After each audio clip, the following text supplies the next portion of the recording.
Ladies and gentlemen, Mr. Akif Çağatay Kılıçdaroğlu, Minister of Youth and Sport, just entered into our meeting room. Thank you and welcome again. Now I would like to present you our keynote speaker, Mr. Muhammed Hanzab, President, International Center for Sports Security. The stage is yours.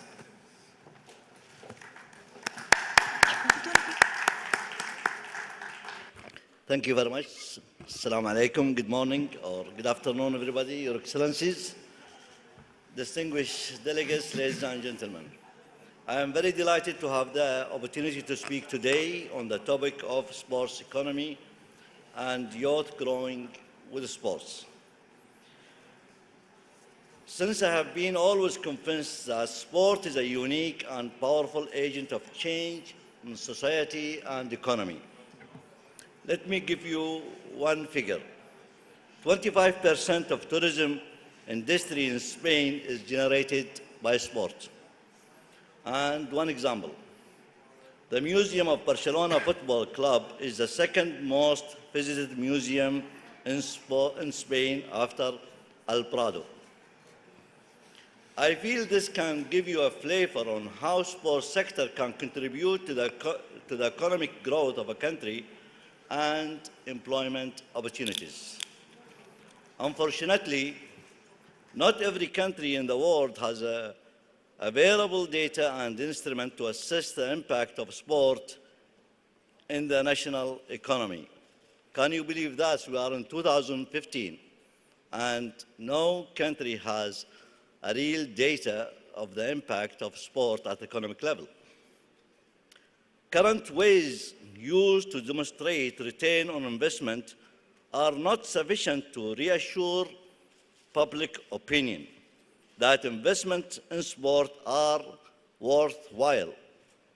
For example, public opinion now is very important to determine whether a country should host a major events like Olympic or a World Cup. 3 cities refused to host Winter Olympic. And for the bidding for 24 Olympic, the public, the people in Boston, they refused to host it. And recently, Hamburg also, when they put a referendum, the people there refused to host a major event. Why? Now the people has to be convinced by the decision maker, by the policy maker, what's in it for them, economically and socially, by spending a lot of money in a one single event. Why you should deduct taxes, why they should pay from their pocket to host a big events. This is a big question, ladies and gentlemen. For this reason, if we want to position sport as economic driver of growth, we need to help cities, nations, and regions develop better strategic plans and policy to identify new and innovative ways to use sport to boost socio-economic development. With this vision in mind, we at the International Center for Sport Security, ICSS, in collaboration with Harvard University and Dow Jones, have created a framework to define and measure sport known as the ICSS Sport Index. The index works through sport to improve health and social cohesion, increase employment, develop new technologies and skills, tap into emerging markets by maximizing current assets and opportunities. You may end up with one innovation. Finland came up with Nokia, only with Nokia, and they have dominated the whole world. That was 15 years ago. You don't need to create so many innovation and technologies. If your legacy of sport is to come up with one digital innovation or something in that era, in that area, you can really have a major impact. Sport can promote economic growth and can contribute to eradicate poverty by helping future generations achieve more than we could possibly imagine. Sport empowers youth and community a role which is now clearly recognized to its in the Sustainable Development Goals. Sport connects us, it inspires us and provides hopes. It drives aspiration and it teaches us many lessons. However, we must acknowledge that sport sometimes fails to deliver clear social or economic benefits. For example, the World Cup in Brazil last year. Most of you have seen the reaction of the people in Brazil to host a World Cup. Poor policy making, lack of transparency, and an inability to demonstrate impact are the main issues we need to overcome. Failure to address these risks jeopardize the ability to use sport for growth. We must rebuild and preserve the reputation of sport. I think most of you are aware of what's going on with FIFA and many sports organizations. We must promote the necessary reforms and restore belief in the values of sport, otherwise it will lose its power to make a positive change in society. Since 2011, the ISSS has been working with United Nations bodies, government, sport bodies, and the business community to address the issues of good governance and transparency in sport. These efforts culminated in the establishment in 2014 of a pioneering global initiatives aimed at identifying the most critical threats to financial integrity and transparency in sport, and finding the most appropriate solution to these threats. We must get rid of racism, violence, corruption, if we want to really safeguard sport and have the positive impacts of sport. We have consulted with a broad range of stakeholders from sport, business, government, and civil society. Stakeholders that, like ourselves, are deeply concerned with the current crisis that affect several sports. This group has designed a Sport Integrity Global Alliance, SIGA, to drive the much-needed change and long overdue reforms.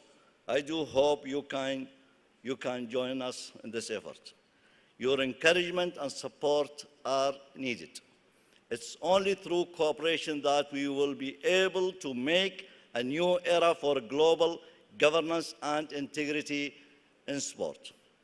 Without integrity in sport, the result will be zero. This new era should enhance opportunity for youth in the management of sports economy and identify better ways to demonstrate sport positive impacts. This applies to sport at large, and it applies to the management of major sporting events such as Olympic Games and football World Cups. The only Olympic Games has real legacy was Barcelona. Barcelona before the Olympic game was a different city, and now it is a different city. Today, cities and regions are required to compete to host major sporting events. Just to be a viable candidate, a city or region is required to invest significant amounts of money and commit to tremendous amount of change to access the significant potential for benefit on many levels. Sochi Winter Olympic cost around $50 billion. Unfortunately, as we are all aware, the winners do not always come out ahead. Both investments in preparing for a major sporting events and investments in bidding to host a major event must produce a legacy for the local population and youth. Major sporting events can be major catalysts for change. They have deadline, decisions, and results cannot be postponed. For this reason, major events can accelerate positive change in society and national economy. But this cannot be achieved without culture of transparency, good governance, inclusion, and constant attention to legacy factor. And this culture has to be supported by the development and adoption of the necessary tools and instruments. Public opinion cannot be ignored anymore. It is becoming more and more aware of this. We need to make sure that we all walk in the same direction for the good of global economics and of future generations. The risk of losing opportunities is still too high. And youth are the main victims of such lack of strategic planning. The world of sport is changing and many reforms have now to take place. Let's work together to make sure that these reforms will give a voice and a role to youth. This is the right moment to create a new generation of custodians of sport and of the opportunities sport can generate. Thank you very much for your valuable time and attention. I look forward to further engaging with you in this summit. Thank you.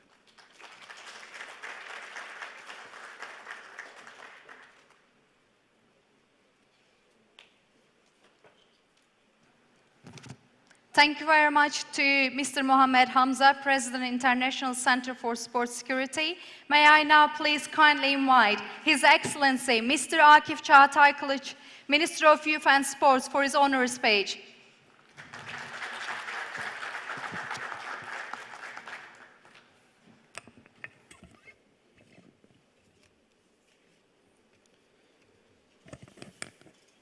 Çok değerli misafirler, hepiniz İstanbul'umuza ve Türkiye'mize hoş geldiniz, yurt dışından gelenler. Ve bugün burada 6.'sı düzenlenen Boğaziçi Zirvesi'nde sizlerle bir arada olmaktan gerçekten büyük bir mutluluk duyuyorum. Artık geleneksel hale gelmiş olan ve katılım açısından da gerçekten üst düzey bir noktaya ulaşmış olan Boğaziçi Zirvelerinin artık geleneksel olarak Türkiye'de ve dünyada zirveler arasında önemli bir yeri olduğunu da görüyoruz. Bundan dolayı da mutluluk duyuyoruz. Çünkü sadece zirvenin yapılıyor olması değil, isminin Boğaziçi ve yapıldığı şehir olarak da hepimizin şu anda içerisinde bulunduğu İstanbul'umuzda, Türkiye'mizde yapılıyor olmasının ayrı bir önemi var. Bu neden dile getiriyorum? Çünkü çok değerli misafirlerimiz burada aynı zamanda tabii sporun gelecekteki önemi, rolü, finansmanı ve bunun içerisindeki ürettiği ekonominin, aynı zamanda ürettiği birliktelik ruhunun, yani uluslararası ismiyle fair play ruhunun da nasıl yansıyacağını müzakere ettiğimiz, görüştüğümüz, yani olimpik ve paralimpik oyunların yapıldığı bir yapının, bir platformun nasıl olması gerektiğini konuştuğumuzda İstanbul'da olmanın ayrı bir önemi var. Çünkü İstanbul bizim gözümüzde ve inanıyorum ki dünyadaki birçok insanların da gözünde doğal bir olimpiyat şehri. Türkiye'nin de doğal bir olimpiyat ülkesi olduğu gibi. Tarihiyle, kültürüyle, medeniyetiyle, konumuyla ve dünyaya katabileceği değerle her zaman en büyük uluslararası olimpiyat, en büyük uluslararası organizasyon olan olimpik ve paralimpik oyunların doğal olarak oynanabileceği, organize edileceği bir şehirdir. Ama aynı zamanda tabii ki bu anlamda yapacağınız çalışmalarda da ülkenizin, aday olacak olan şehrin finansmanı, ekonomisi, halkın bu noktadaki, vatandaşların bu noktadaki desteği ve birçok farklı faktörler devreye giriyor. Tecrübeler devreye giriyor. Ve inanıyorum ki Türkiye özellikle son yıllar içerisindeki yaşadığı tecrübelerle artık bir olimpiyat adaylığının, uluslararası bir organizasyonun nasıl yapılması gerektiği konusunda çok büyük yol kat etti. Yaptığımız başarılı organizasyonları düşünecek olursak ki bunlar çok farklı spor dallarında, çok farklı zamanlarda yapılmış olan, en popüleri tabii ki her zaman futbol ama aynı zamanda basketbolu, voleybolu, çok da bilinmeyen bazı sporların Türkiye'deki uluslararası anlamdaki organizasyonlarında büyük başarılar elde ettik. Ama bir şey var ki bunu çok rahatlıkla dile getiriyorum. Aslında dile getirirken üzülüyorum.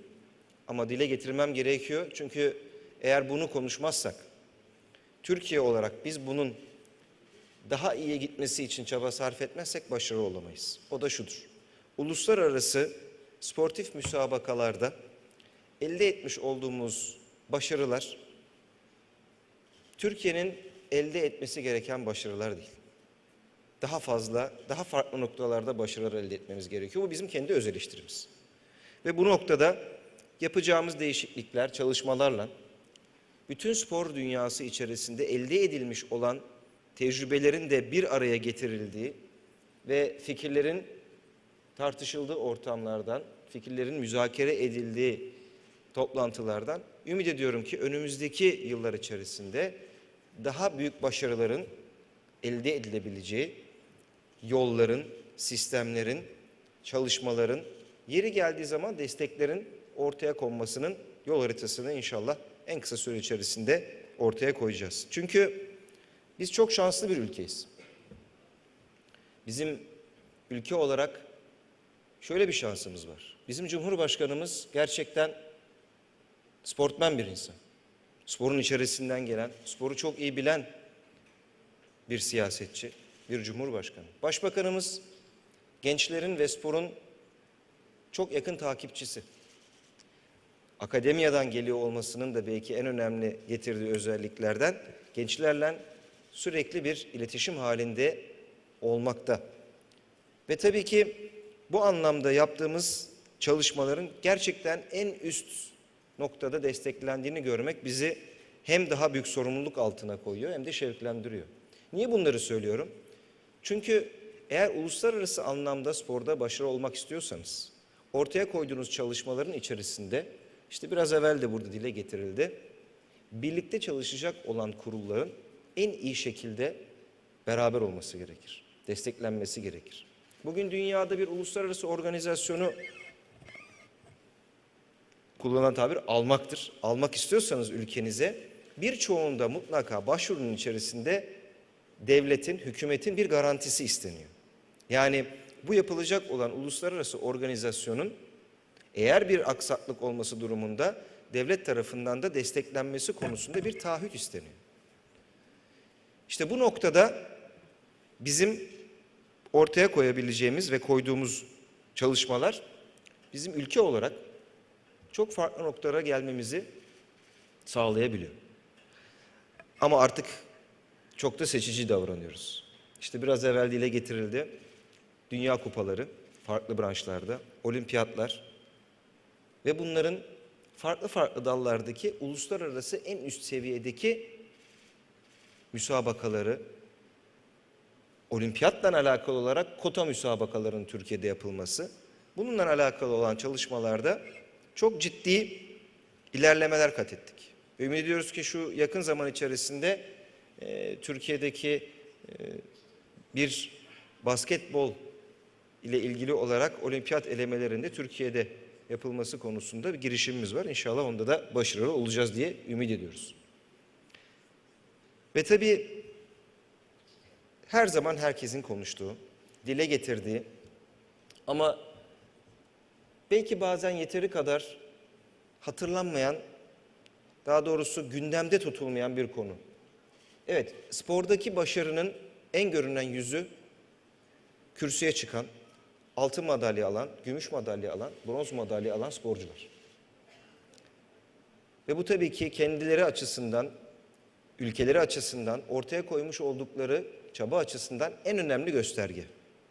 Ama şunu da bilmemiz gerekiyor. Artık bu elde edilmiş olan başarının hiçbir şekilde sorgulanmaması noktasına gelmemiz gerekiyor. Bununla neyi kastediyorum? Elde edilen başarının temiz olması. Bir ömür boyu onurla, şerefle ve gururla taşınabiliyor olması. Elde ettiğiniz başarının ülkeniz adına ve sizin adınıza gelecek nesillere taşıyabileceğiniz bir gurur vesilesi olmanın. Yani herhangi bir şekilde dopinge bulaşmamış olan, farklı bir takım desteklere bulaşmamış olan bir başarının olması. Bu anlamda son yıllarda özellikle gerçekten Türkiye büyük bir yol kat etti. Tamamen bu konuda her şeyi bitirdik dersek bu doğru olmaz. Ama ortaya koyduğumuz duruş, ortaya koyduğumuz politikalar ve ortaya koymuş olduğumuz çalışmalar bize WADA Başkanı'nın Türkiye'deki yaptığı toplantıda dopingle mücadele etmek istiyorsanız Türkiye'nin yaptıklarını kendinize örnek alın sözünü duymaya götürdü. Bu bir başarıdır. Şimdi bunun arkasından gelmesi gereken şey de şudur ki bizim bu duruşumuz sonuna kadar sürecektir ve devam edecektir. Bununla alakalı olarak belki yakın dönem içerisinde farklı anlamlarda bir takım bedeller ödememiz gerekti. Bunu da şu anlamda söylüyorum. Belki bazı istemeden yanlış yönlendirilen, ben sporcu kardeşlerimizi de bu anlamda tek başına bu işten sorumlu kılmak istemiyorum. Çünkü dedik ya, görünen yüzüdür sporcu ama arkasındaki onu o noktaya getiren bir tecrübe vardır. Antrenörler, diyetisyenler, mentörler, yani rol modeller, bunların hepsinin en üstte görünen noktasıdır sporcu. Dolayısıyla o yola giderken ki herkesin etkisini de göz ardı etmemek gerekir. Ama tabii ki en son olarak göründüğü için hem en büyük övgüyü de ama aynı zamanda olumsuz bir şey olduğu zaman da en büyük eleştiriyi de o görünen yüz alır. Dolayısıyla bu anlamdaki çalışmalarımıza hep beraber, yani sporda otorite olan, spor içerisinde yer alan basınıyla, çalışanıyla, antrenörüyle, yöneticisiyle, uluslararası platformlarıyla herkesin elini taşın altına koyması ve bu anlamda dik durması gerekir. Bakın, birisi iyi, birisi kötü, böyle bir şey yok. Bunun kuralı bellidir ve herkese eşit uygulanır. Dolayısıyla bu anlamda bütün uluslararası camianın da, spor camiasının bu konuda hiçbir müsamaha göstermemesi gerekir ki biz bu mücadelede başarıya ulaşalım. Çünkü hep ne diyoruz? Herhangi bir şey bulaşmış olan başarı ve yan yollar seçilen başarıları kabul etmiyoruz. Bu toplantıları onun için yapıyoruz.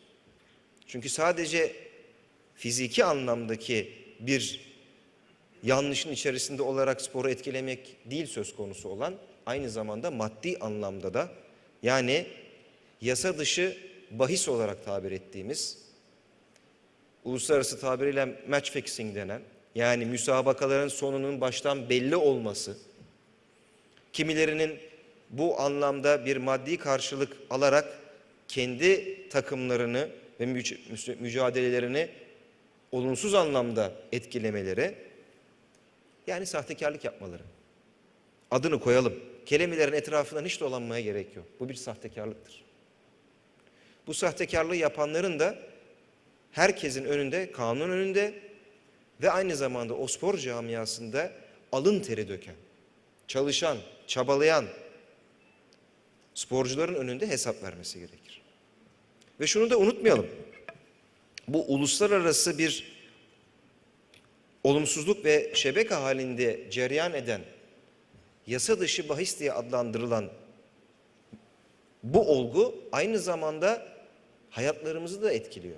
Çünkü bu yasa dışı işlerden elde edilen gelirler yine yasa dışı ve insanlık dışı, yani terör olaylarında kullanılabiliyor. Orayla dahi bağlantıların çıktığını biliyoruz. Dolayısıyla bunun karşısında hep beraber yine durmamız gerekiyor. Ve inşallah bunu başaracağız. Tabii ki olumlu anlamda yapılan çalışmalar, birlikteliğimizin ve beraberliğimizin daha üst noktaya çalışılması için yapılan çalışmalara da sonuna kadar destek olacağız. Ben bu anlamda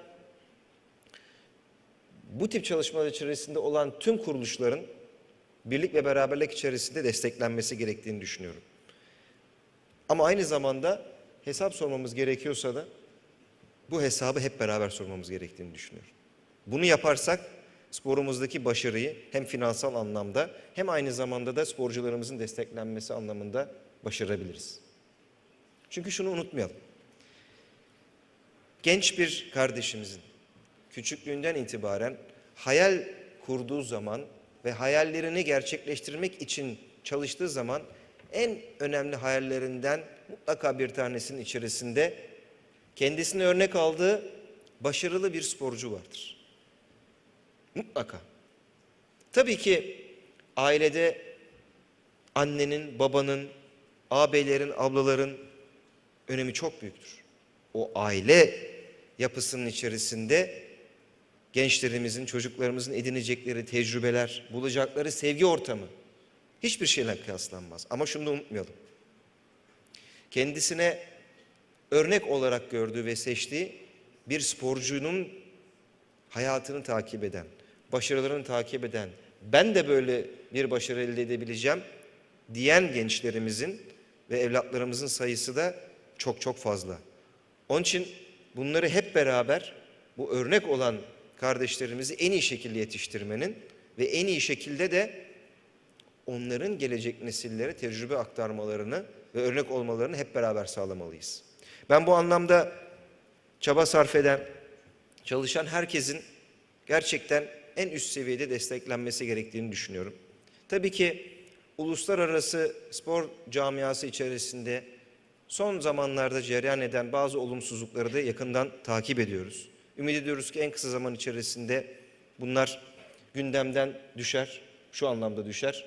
Her ne yapılmış ise veya olumsuzluk varsa, bir cezai durum gerektiren bir şey varsa, hukukun işledikten sonra ne ceza veriyorsa bunu verip bunların artık bir daha tekrarlanmaması üzerine çalışmalarımızı yapmamız gerekiyor. Ve yapacağımız bu çalışmalarda birlikteliğimiz, beraberliğimiz ülkeler arası koordinasyonda, kurullar arası koordinasyonda, biz de işte burada kıtaları bir araya getiren İstanbul'da ve Türkiye'de sizleri ağırladığımız gibi bu çalışmalar içerisinde sizlerle her zaman bir arada ve beraberce olmak istiyoruz. Bu anlamda bize düşen ve beklentiler ne ise de karşılama noktasında hazır olduğumuzu dile getirmek istiyorum. Ve tekrar 6. Boğaziçi zirvesi çerçevesinde İstanbul'umuza, Türkiye'mize geldiğiniz için hepinize teşekkür ediyorum. Ve ümit ediyorum ki önümüzdeki yıllarda yine burada çok başarılı organizasyonlarla farklı konularda bu güzel platformda fikirlerimizi ve düşüncelerimizi paylaşırız. Hepinize hayırlı akşamlar diliyorum. We would like to express our greatest thanks to His Excellency Mr. Akif Çağatay Kılıç, Minister of Youth and Sport, for his honor speech. Now I would like to leave the stage to our moderator, Mr. Vittorio Zaga, CEO Technogym. The stage is yours, sir. Thank you very much. Good evening, everyone. Ministry of Sports and Youth, dear distinguished guests. We are at the panel of Sports Economy and Youth Growing with Sports. And we have very important guests from international level and national level. And in order to have the time being used very, let's say, correctly, I would like to first start, as ladies first as always, Mrs. Katerina Panagopoulos, National Ambassador of Greece to the Council of Europe for Sport, Tolerance and Fair Play. You may join there if you want. Mrs. Panagopoulos, we don't want to put a very difficult question, but the aftermath of the Olympic Games in Athens in Greece.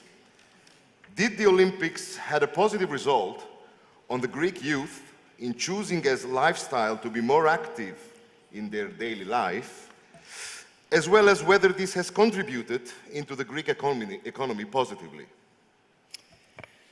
Beyond any doubt, the organization of the Athens 2004 Olympic Games had a multifaceted impact for Greece. The most precious legacy was the fact that the Greeks proved to themselves, we proved to ourselves, that a small-sized country can respond to the most demanding organizational challenge in the world. Nevertheless, this educational capital of the Games did not produce any return to investment for Greek youth and for Greek society at large, unfortunately. And this is so because the Greek state never managed to integrate Olympic know-how and Olympic values to the official educational structure of the country.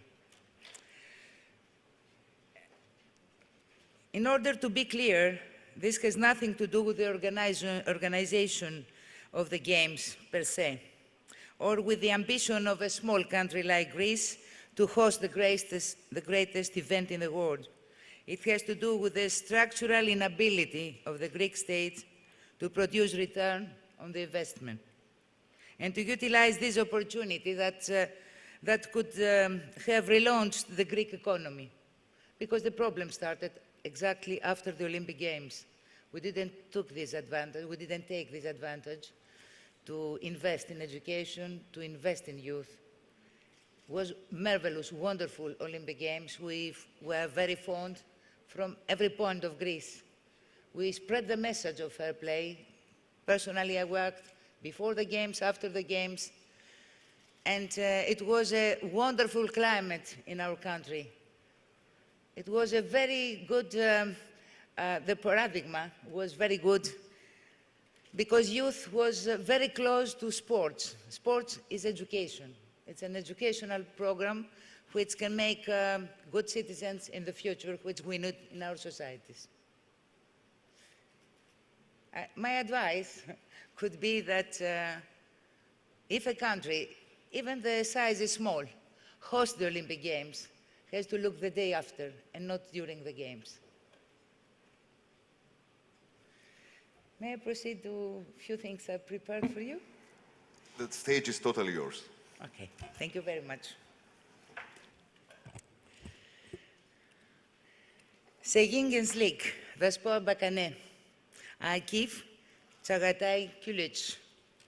Members of the sport family, ladies and gentlemen, dear friends, Tunadian. It is with great enthusiasm that I accepted this invitation, and I would like to thank the chairman, Arkadashim, better said the Stum, Cengiz League, for inviting me to address this distinguished forum and for giving me the opportunity to share my thoughts and ideas about the most crucial challenges of our time, poverty. Poverty, this diachronic wound of human history, this perpetual menace which is synonymous to injustice, sickness, fear, and ignorance. Beyond any doubt, dear friends, we live in an age of contradictions, in an age where unbounded optimism goes hand in hand with disheartening pessimism, in an age where there seems to be no frontier to what humankind can achieve, and at the same time, no barrier to what humankind can destroy. We live in the age of great expectations and great fears. We live in the age, on the one hand, the other, there are positive trends which, beyond any doubt, tell a story of progress. Maybe the greatest achievement of our age is the fact that we are winning the fight against death. There is not a single country in the world where infant or child mortality today is no lower than it was in 1950. In accordance to the data of the World Health Organization, between 1990 and 2010, the percentage of children who died before their 5th birthday dropped almost by half. Measles deaths declined to 71%, and both tuberculosis and maternal deaths by half again. HIV, that modern plague, is also being held back, with deaths from AIDS-related diseases, illness, down by 24% since 2005. At the same time, compared to the past, our age has made significant advances in the struggle against poverty. There are fewer people in abject penury than at any other point in human history, and middle-class people enjoy the highest standard of living ever. And if for a moment we set aside alarming news and developments about contemporary international relations, our age compared to the previous centuries is probably the most peaceful era of human history. An era where interplay of technological progress and the spread of democracy has reduced violence, crime, and discrimination. a period in human history where democracies triumph, apartheids belong to past, wars between nation-states are almost non-existent, where new protagonists define the global map of economic growth. Still, are we content with the state of our world? Do we feel secure? Do we feel proud of the society that we will bequeath to our children? The answer is an emphatic no. It is a no, because the standard progress can never be the comparison to the past, but the distance that separates us from what we can achieve in the future. I come from the world of sports. I have dedicated myself to educational power of the Olympic movement. My life cause is the transformation to our societies through the grassroots dissemination of the values that define Olympism and that sporting effort. Therefore, I know that when an athlete struggles to overcome him or herself, has only one thing in mind: the next record, the next achievement, the next victory. Not the last record, not yesterday, not the last victory. Athletes look forward and they never feel content until the next record. Why, therefore, should we feel content about the present state of world affairs? Yes, we are better off if we compare our civilizations to humanity in the 19th century. But the real question is, have we met our potential? How can we talk about the wonders of technology and the triumph of democracy when, according to UNICEF, 22,000 children died each day due to poverty? 14% of all people live with less than $1.25 a day. 13% of people are undernourished. More than 3 billion people do not have access to piped drinking water, and 1/4 of all humans live without electricity, approximately 1.6 billion. How we can talk about the wonders of technology and the triumph of democracy when the richest 1% have seen their share of global wealth increase from 44% in 2009 to 48% in 2014, and at this rate will be more than 50% in 2016. When, as we sit here and deliberate, the Syrian civil war rages on, thousands of scared aliens, little children, are struggling to cross the Aegean Sea, and thousands more are trapped between the borders of European countries. When civilizations turn against each other with medieval menace inside our cities and in civil wars. No, dear friends, we have not done enough. And to feel that we should not change course, to believe that we should not speed up in the same course, reminds to all of us the Titanic, the fate of the Titanic.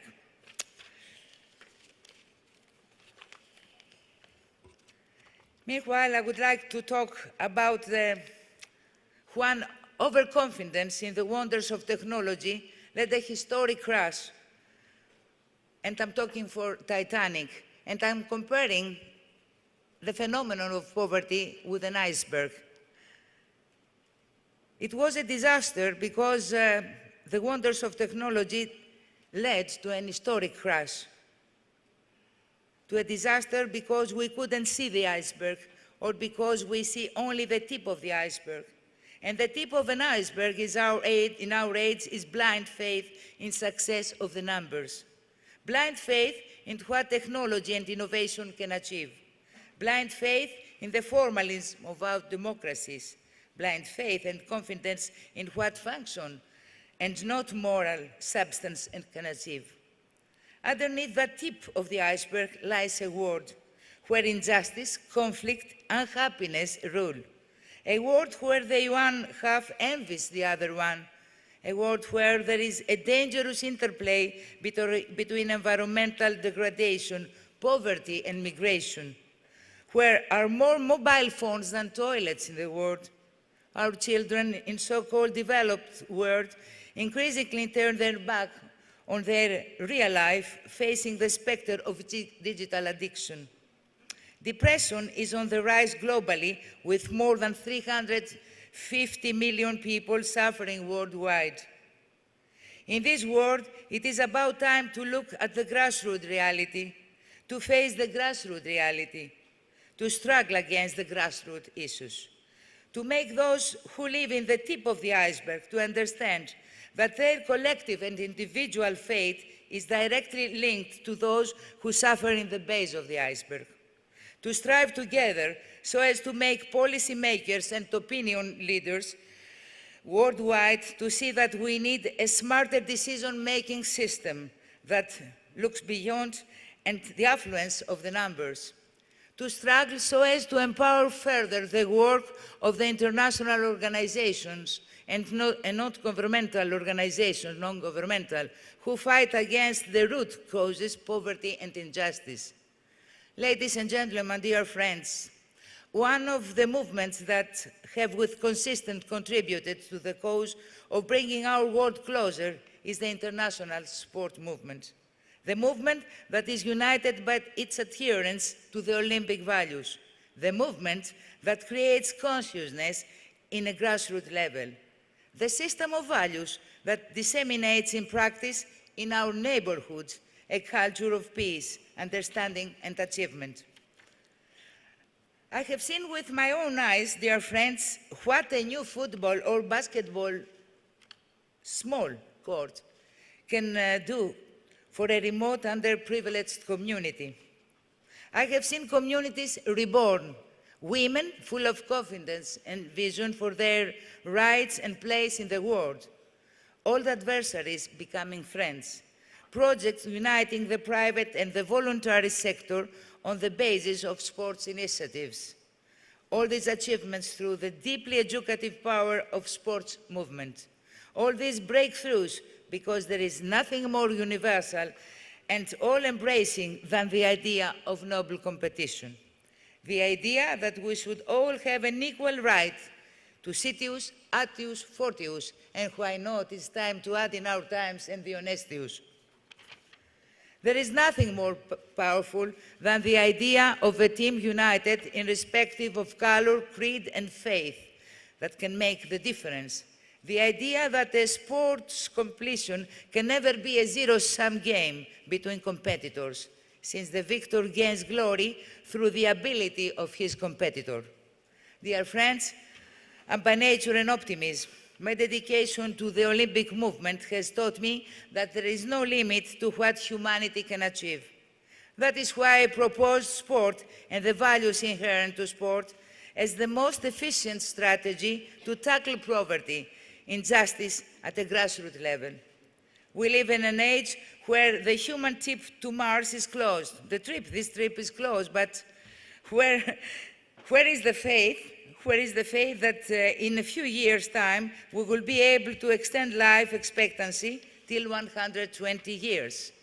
Where humanity prides itself for discovering God practically. On the other hand, happiness for the greatest numbers, as Jeremy Bentham proclaimed in the Victorian age, is still far away as a concrete objective. And there is a real threat ahead. We have created a world that knows no technological and communication frontiers. We have turned our world into a small village. And in this small village, there is interdependency. Where there is interdependency is more than ever needed. We are separated to those who own everything and to those who have nothing. How long do we think this village will last? Those who have nothing have already started to question not only the value system of the owners, but the right of the privileged few to exist.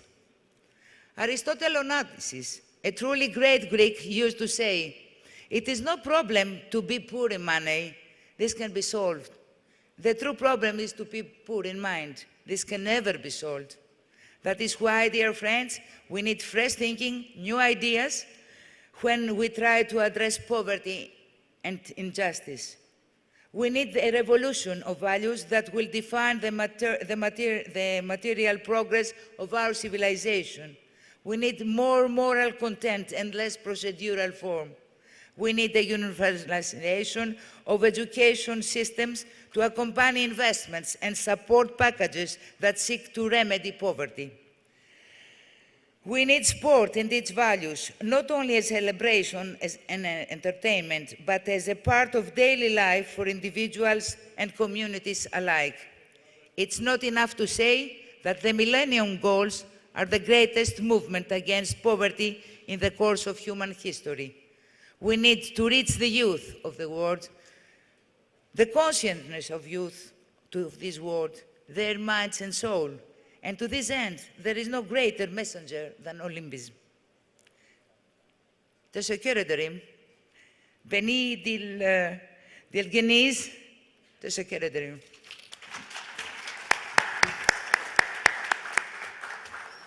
Thank you very much, Mrs. Managopoulos, for your valuable contribution. Thank you very much.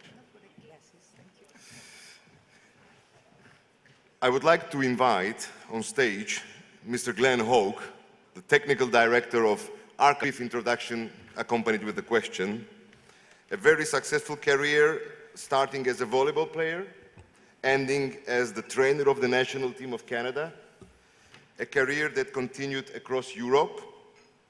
And you are very well known for your attention you pay to the youth, and as well for the knowledge you have on players' psychology. But how did you end up becoming the trainer of Arkaspor, a Turkish, very large corporation, theoretically nothing to do with sports? What was the challenge that brought you in? And your comments as well, please. I've been coaching now for more than 20 years.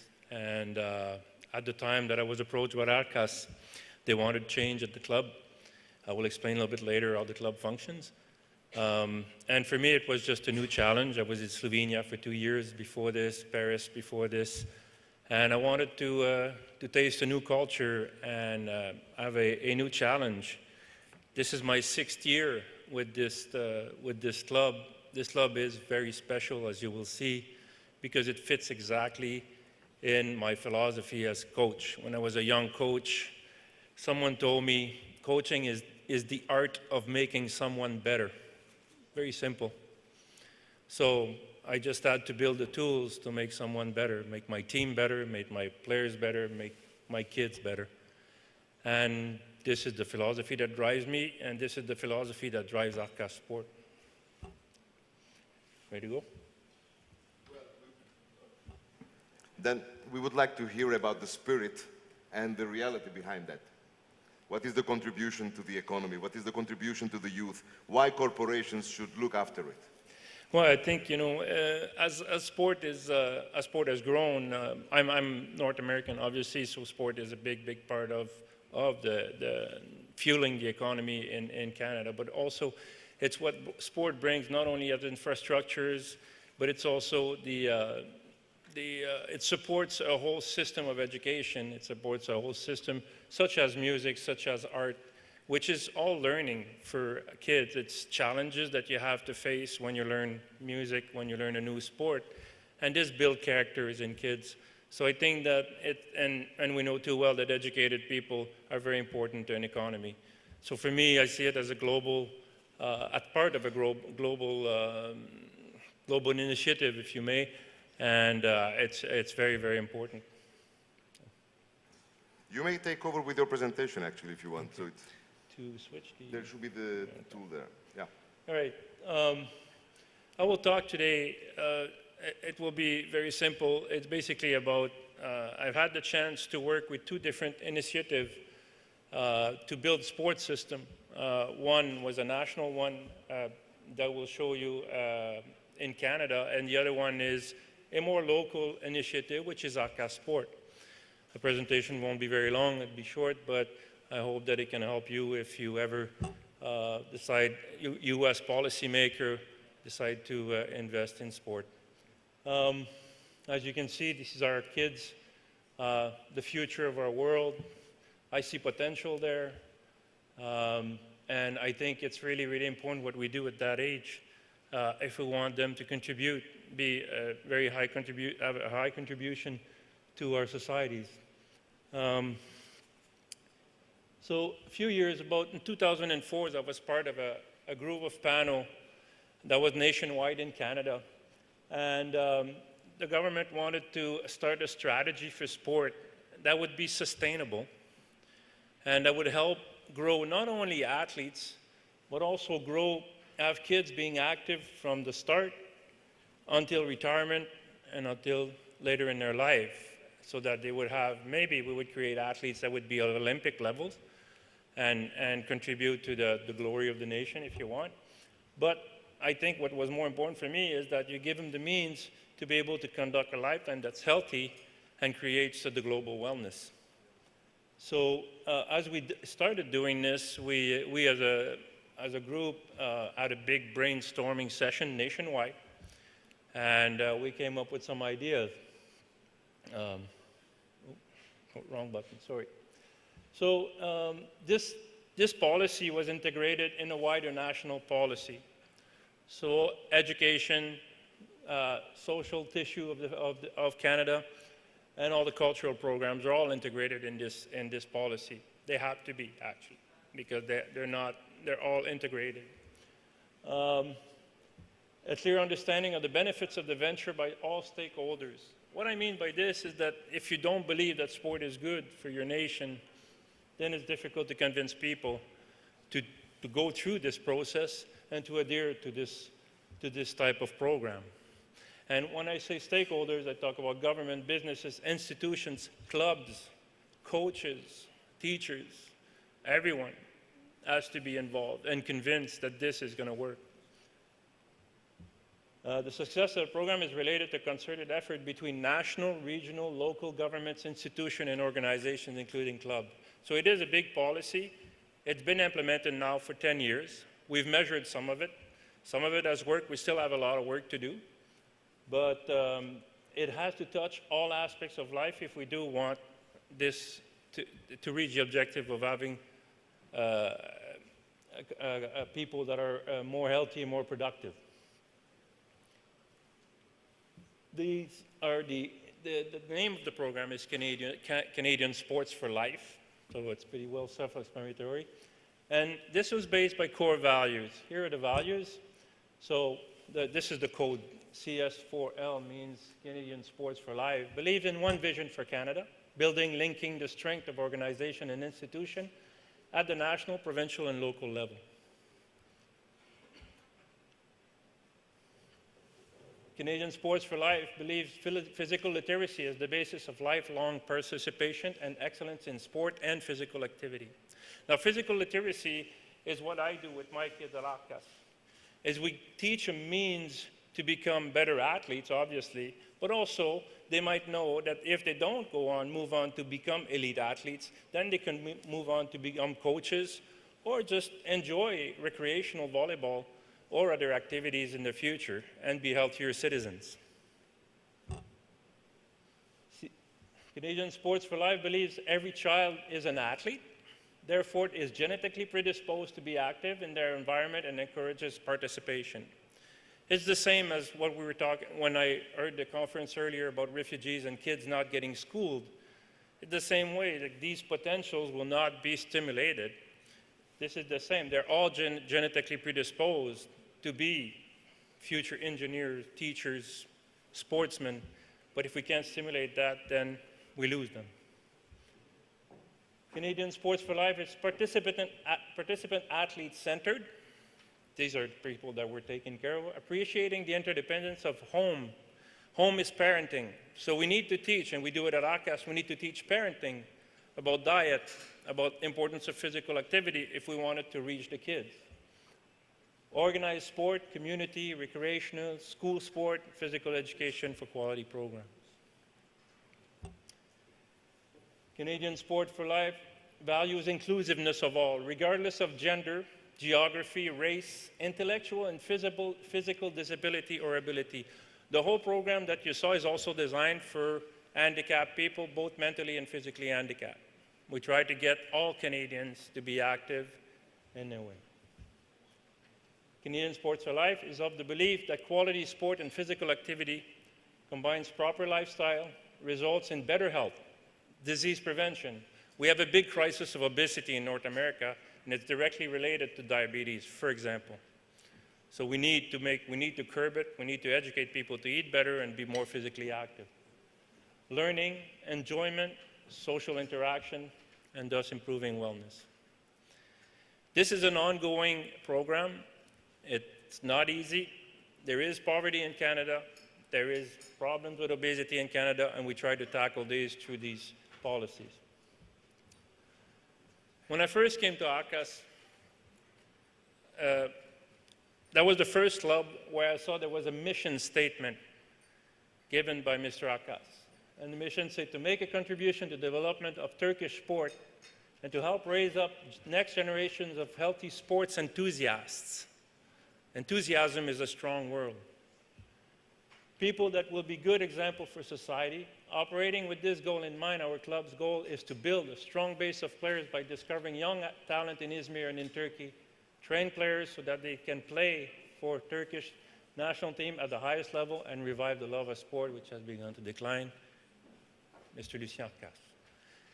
This, for me, you can do whatever you can. You can come and just be the coach of the senior team, but this was the first time I saw this, and this fitted exactly with my philosophy of trying to make people better.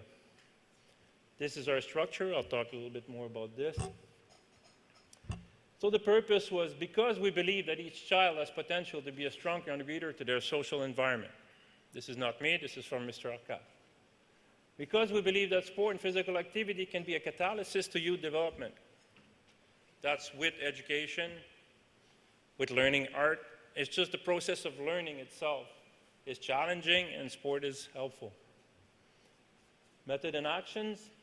Develop young Turkish citizens with a social responsibility project to a sport platform. So Mr. Akash, I think it was in 2001, decided that he viewed kids at lots of energy and wanted to funnel that energy so that they would put it to good use. So he chose a sports platform. Establish a long-term plan to create a culture of excellence through the learning of healthy principles, such as hard work, self-discipline, teamwork. And daily, we work with our kids on these different qualities that we want to develop. Teaching kids to embrace challenges, persist in the face of obstacles, and develop the ability to make choices and decisions. Now, this is probably the strongest and most difficult aspect, is to get kids to embrace challenges and persist in the face of obstacles. Kids will hide behind excuses, but what we're trying to do is by questioning them, by pushing them to make decisions, even if they're wrong, and to respect the fact that you will fail before you will be right, then you will grow. It's very difficult. Most of them want us to give them the answer. But as a matter of fact, if we give them a problem and let them deal with the answer and we just push them a little bit and be behind them, then the learning process is much faster. Here are the timelines that the Akash family used. The original idea sprouted in 2001. The Akash family chose to start a small sponsorship with a local education institution, which was Lycée Saint-Joseph. Volleyball was the chosen sport. Akash Sport Club was created officially in 2005. Now, I'm a sportsman, but I believe that any platform, such as art and music and culture, will be, as long as it instigates kids to embrace challenges and difficulty and to fight through it, is as good as sport. This initial platform grew rapidly following good results and growing interest on the Akash Club. The Akash Sports Center was built, the physical structure was built in 2006. More sports were added, such as swimming, sailing, and mountaineering. Evolution and successes. Obviously, we've had some successes with our athletes. Some of the success is measured by trophies and titles, but most of our success, for me anyway, were the fact that we've put many players on the Turkish national team. This is a big success for us because it's part of the mission statement.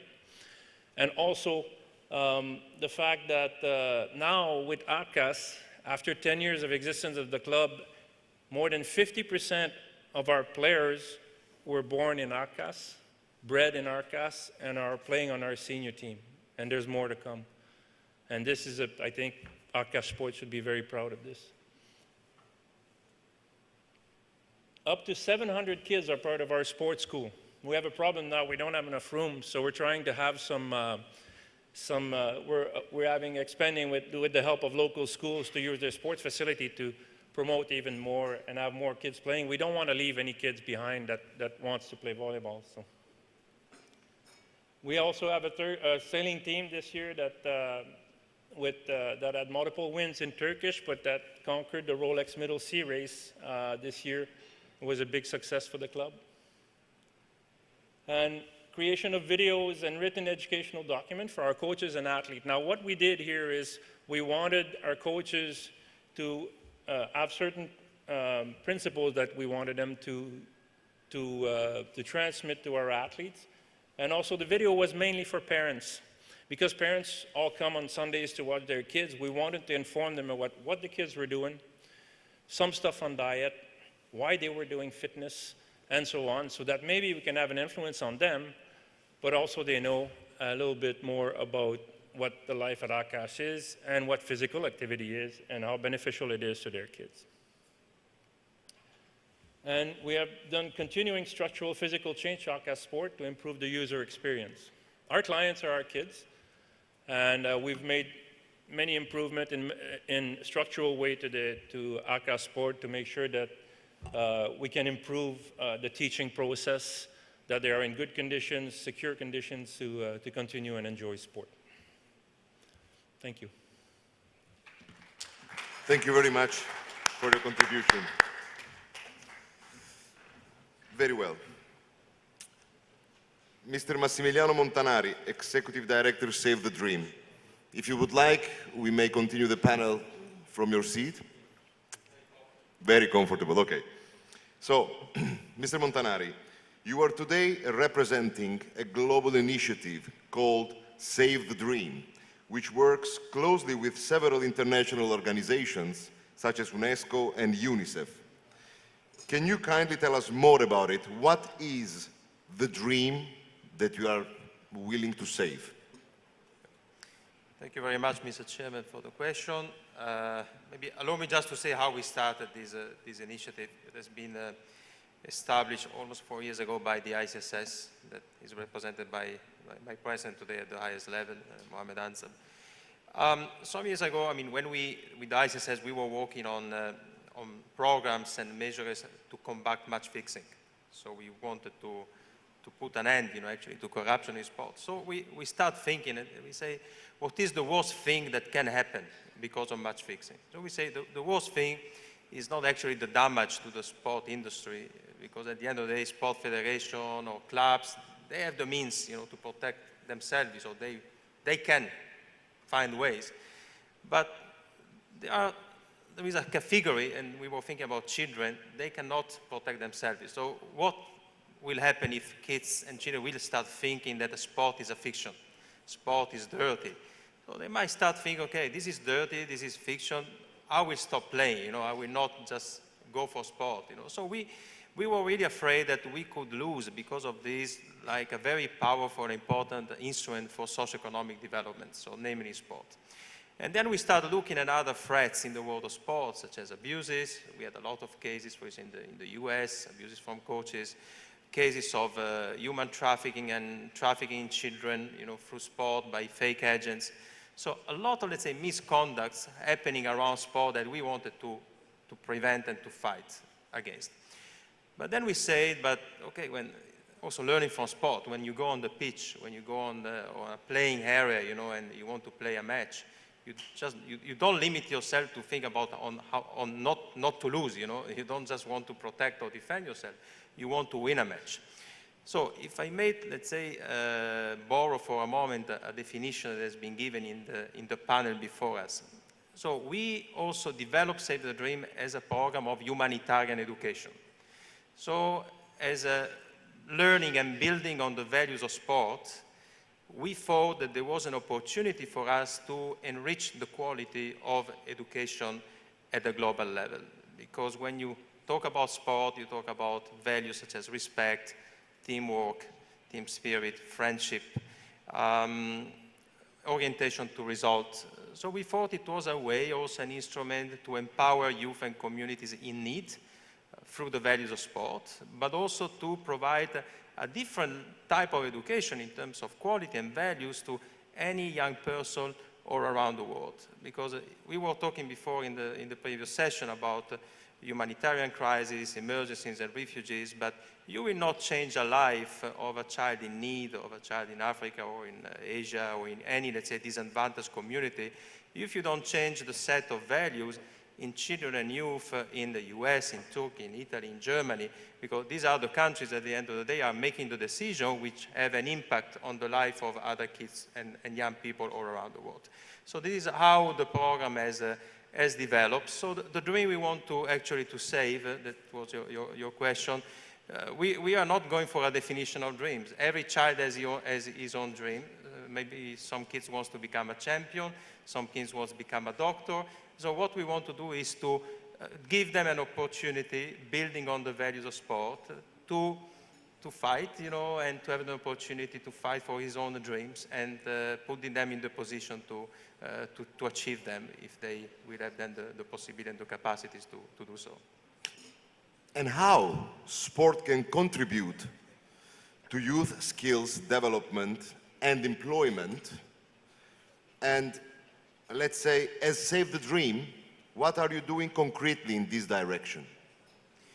Well, this morning when I was having breakfast with one of your key panelists, and I had the opportunity some years ago. I'm from Italy, like half of you, Vittorio, and I had the opportunity to live a few months in one of the most beautiful places in Italy. It's called Sicily, in Sicilia. And there is a word that we don't use in Italy, but they use in Sicily, which is annacarsi. Annacarsi means achieving the minimum result with the highest movement, so the biggest effort for the minimum result. And this is usually what the international community is doing when it's time to solve issues or find solutions, you know, particularly in the social field. But if you learn from sport, it's completely the opposite, because if you learn from sport, you learn to be action-oriented, you know, because you have a limited time to achieve something and you want to achieve something, you know, you want to achieve a result. So this is something that young people can learn from the sport experience. You learn about self-confidence, you learn about working and playing with the others. These are all learnings which are fundamental to develop skills also in the professional field. We have been working with projects and organizations in several regions all around the world, most recently in particular in Latin America, and we have observed extremely successful projects in this regard. We have a very actually active NGOs and foundations working on sport for development. They gather youth, and through sport and for the value of sport, they build a new mentality in youth. And these actually projects are assessed, results are assessed. And they notice that 70% of those who have completed this program, then they have access to the job market in the region. So it works.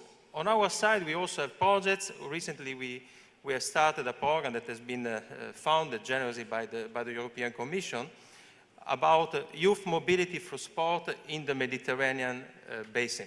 So it's a project that will give us the opportunity to foster intercultural dialogue in the Mediterranean basin through sport and through youth mobility. But at the same time, we will put together a number of youth from each country in the region to work together on the management of major sporting events. So Spain is part of it, and particularly the organizing committee of the Mediterranean Games 2017 in Tarragona. So there will be a number of young people from the sport environment, from all the countries in the region, working together to prepare these games. So they will develop their skills in the field of sport management through a youth mobility program. So it's a very concrete exercise that we are practicing, and we hope in a couple of years maybe to report back on the results achieved.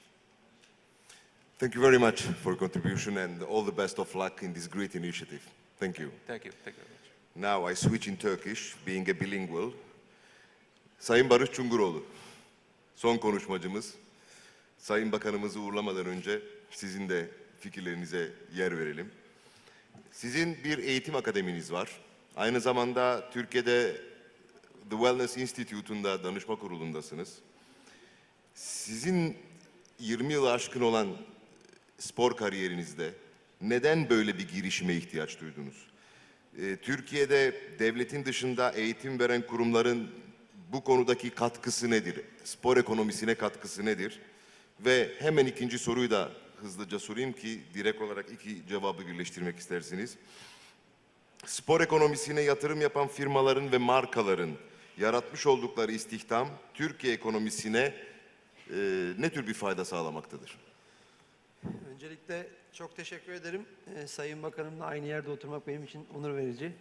Spor adına bu kadar kıymetli, değerli insanlarla aynı ortamı paylaşmak benim için gurur verici. Çok teşekkür ederim. Öncelikle zannedersem bu işin son halkasını bizler oluşturuyoruz. İlk halkasını Sayın Bakanım oluşturuyorsa, bu bir zincirse bu zincirin son halkasını biz en alttaki eğitmenler oluşturuyor. Bunu rahatlıkla size söyleyebilirim ki her şeyi devletten beklememek gerekiyor. Biraz da kendiniz yaşadığınız ülke adına bir şeyler yapmanız gerekiyor. Ben belki kendime bunu sorumluluk edindim. Kendi adıma bir şeyler yapmaya karar verdim. Elimin yettiği, uzanabildiğim herkese dokunabildiğim kadar bir fayda sağlamaya çalıştım. Ülkemizde ben bir beden eğitimciyim. Beden eğitimci olarak benim gibi mezun olan her yıl binlerce arkadaşım var. Ve devletimizin onlara tanıdığı haklar ve şanslar herkes için her dönemde eşit olmayabiliyor. Bu durumda eğer biz bir çözüm üretmezsek bu ilerisi için o kadar yılı çöpe atmak gibi bir şey. Otomatik olarak sorduğunuz sorunun cevabına gelmek istiyorum. Bu durum kişilere farklı seçenekler sunmak üzere kurulan spor akademileri, spor enstitüleri, dışarıda özel kurumların kendi çapında kurduğu kariyer enstitüleri gibi bir program diyebilirim. Şunu net söyleyebilirim ki bu gerçekten çok ciddi bir fayda sağlıyor. Hem Türkiye ekonomisine hem en altta yaşayan sporu sevdirmeye çalıştığımız sıradan vatandaşa. Çünkü biz bu meslek edindirme çalışmalarını gerçekleştirdiğimiz süre içerisinde onlara halka nasıl ulaşabilecekleri ve yaşayan bir halk, hareket eden bir halk çıkartmaları konusunda bir takım fikirleri empoze etmeye çalışıyoruz. Çünkü şunu çok iyi biliyorum ki benim halkım hareket ederse ülkem daha fazla kalkınır.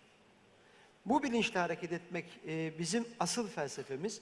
Onun dışında ikinci sorunuza gelecek olursak, Türkiye özellikle eğitmen yetiştirme ve eğitmenin Avrupa'daki konumlanması hususu hakkında artık çok ileride. Bunu size net söyleyebilirim. Çünkü ben bir uluslararası eğitmenim. Göğsüme ay yıldızı takıp ülkemi yurt dışında en iyi şekilde temsil etmeye çalışıyorum. Bunu iyi yaptığıma da inanıyorum. Yurt dışı ilişkileriyle sporun bir kardeşlik olduğu, dilinin olmadığı, evrensel, herkesin aynı dili konuştuğu bir yapı olduğuna inanıyorum. Ve burada artık yıllar öncesinde eğitim aldığımız kurumlara biz ülke olarak eğitim vermeye başladık. Burada tabii ki değerli markaların çok büyük önemi var, sizler gibi. Eğer marka olmazsa, devlet olmazsa biz hiçbir şeyiz. Ben halk adına konuşacak olursam, devletin benim arkamda her zaman duruyor, değerli markalar benim arkamda her zaman duruyor. İşte ortaya böyle güzellikler çıkıyor. Ve biz de bugün bunu konuşabilme şansı elde ediyoruz. O yüzden ben sizin fazla zamanınızı almayayım. Malum İstanbul trafiği biliyorum. O yüzden başka sorunuz varsa cevaplayayım. Çok teşekkür ederim. Ben teşekkür ederim. Çok sağ olun efendim.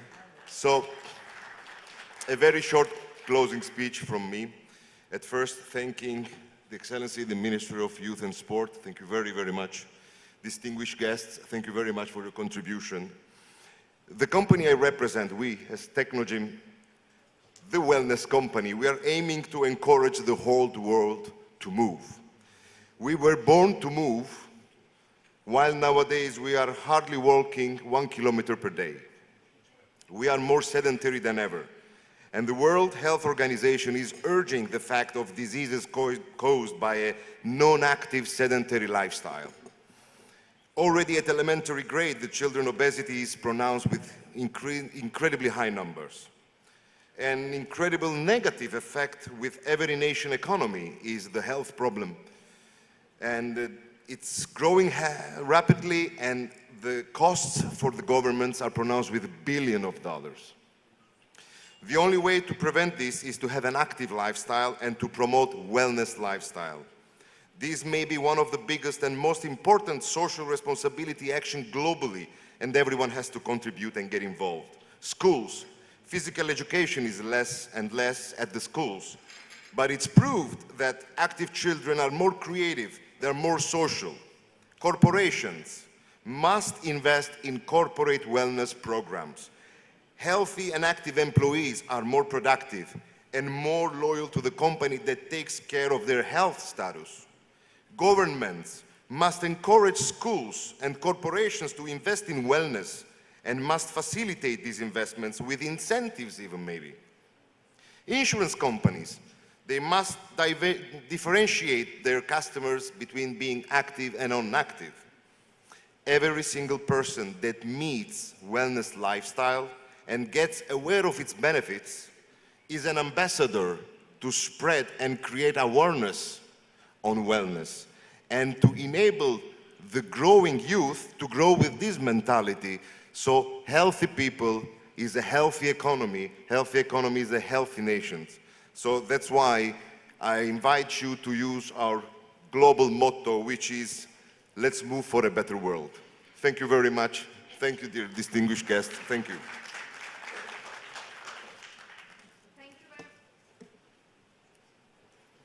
Thank you very much we would like to express our greatest thanks to our minister, our distinguished panelists, and our moderator for their very valuable contribution. Now I'm inviting Professor Dr. Kerem Alkin and Mr. Cengiz Özgencil, founder and president of International Cooperation Platform, to the stage to present the flag of honor to His Excellency Mr. Akif Çağatay Kılıç, Minister of Youth and Sport, and our distinguished panelists and moderators.